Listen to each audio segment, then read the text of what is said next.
अस्सलामुअलैकुम dear students, कैसे आप सब लोग। उम्मीद है सब लोग ठीक ठाक होंगे, खैर खैरियत से होंगे, एग्जाम्स की तैयारियां कर रहे होंगे। आज मैं आप लोगों को बहुत ही शॉर्ट फॉर्म में बहुत ही जल्दी से उर्दू के अहम तरीन नज़म के खलासे बताऊंगी। जिन जिन चैप्टर्स मतलब जिन जिन नज़मों से इम्पॉर्टेंट आप लोगों से खलासे जिस 5 मार्क्स के आपके आते हैं नज़म के खलासे वो पूछे जा सकते हैं।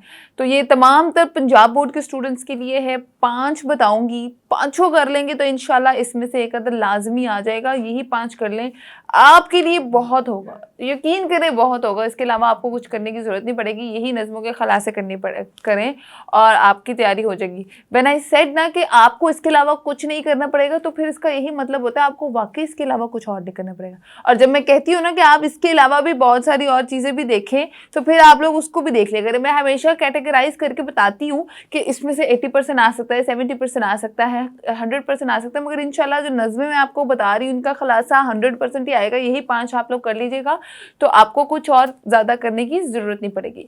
तो आइए वीडियो स्टार्ट करते हैं। और नंबर 1 पे आता है इंपॉर्टेंट नज़म, जो आपकी नज़म का खलासा जिसका आ सकता है वो है हलाल इस्तकलाल, जो कि बहुत इंपॉर्टेंट है। इसको आप लोगों ने कर लेना है। खलासे का मतलब होता है शॉर्ट फॉर्म, 10 से 12 लाइन्स में आपने इसको खलासा लिखना है। इससे ज़्यादा लंबा नहीं लिखें, कहानियां जितनी लिखेंगे उतने ही मार्क्स डिडक्शन के चांसेस हो सकते हैं। अच्छा, नंबर 2 पे है मुस्तकबिल की झलक। ये अगेन वेरी इंपॉर्टेंट खलासा है, इसको आप लोगों ने स्किप नहीं करना, ठीक है। नंबर 3 पे है पैगाम, जो कि अगेन वेरी इंपॉर्टेंट आप लोगों का खलासा नज़म का आ सकता है। चौथे नंबर पे है overcoat. Overcoat is very very important, इसको आप लोगों ने स्किप नहीं करना। 5वें नंबर पे है तस्लीमो रजा, अगेन वेरी इंपॉर्टेंट। और एक और एक्स्ट्रा बता देती हूँ जिसमें से आ सकता है, 6 कर लें तो ज्यादा बेहतर है। छठा है खिताब जवानाने इस्लाम, ये भी बहुत इंपॉर्टेंट है, इसमें से भी आ सकता है। तो ये 6 मैंने आप लोगों को बताए हैं, जिसमें से हलाल इस्तकलाल, मुस्तकबिल की झलक, पैगाम, तस्लीम और रजा, ओवरकोट और खिताब जवानाने इस्लाम जो है वो इंक्लूड है। ये 6 के 6 कर लें, इसमें से 5 भी कर लेना अगर आप लोग, तो फिर भी बेहतर है, बेहतरीन है। बल्कि आपको उसके अलावा कुछ और करने की जरूरत नहीं पड़ेगी। मगर जो मैंने पहले 5 बोले हैं ना वो बहुत ज़्यादा इंपॉर्टेंट है, आपने बस वही करना है। अच्छा, मैं आपको कुछ ट्रिक्स बता दूँ कि खलासे का मतलब होता है समरी।